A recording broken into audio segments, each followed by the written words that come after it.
Also from one of your videos, you said there was a quarterback that could have saved the Browns. Tell us who it was. Well, I was doing a redraft, and it's an interesting scenario to think about. The Browns were in the market for a quarterback in the late round. What if they drafted Brock Purdy? Like, what did they win and got Brock Purdy?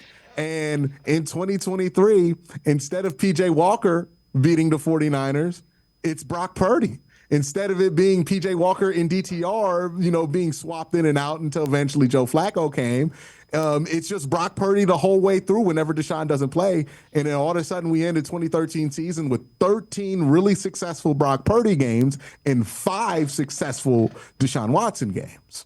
What does that do to that dynamic in 2024? Where did the Browns go? I think it's one of the more fascinating what ifs that we don't really talk about is, hey, like I don't blame the Browns for not making the Brock Purdy selection. Obviously that was hard to predict.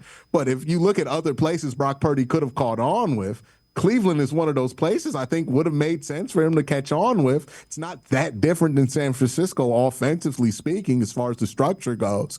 And if he would have landed in Cleveland, what would that dynamic have been if instead we're talking about in 6 games, this guy kind of outplayed Deshaun Watson. We're talking about a young player on a rookie deal, Dave, who played 13 games and completely outplayed Deshaun Watson. Yeah, the interesting. What does it do to 2024? Did you read the story of how they ended up drafting him? So Brian Griese was coming out of the broadcast booth, quarterback coach for the 49ers.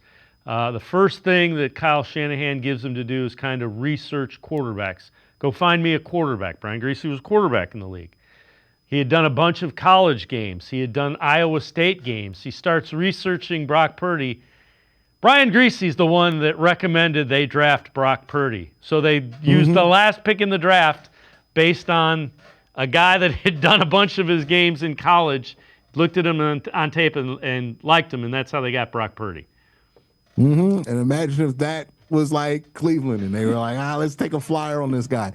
I wonder would they have traded Brock Purdy? Because there's reason to still believe in Deshaun Watson at the end of 2023, right? Like, we're not like in 2024, we're like, oh no, he's cooked, right? We don't know that's on the table. So, like, what do the Browns do? Do they capitulate everything to kind of build around Deshaun Watson in the same way they did in this timeline?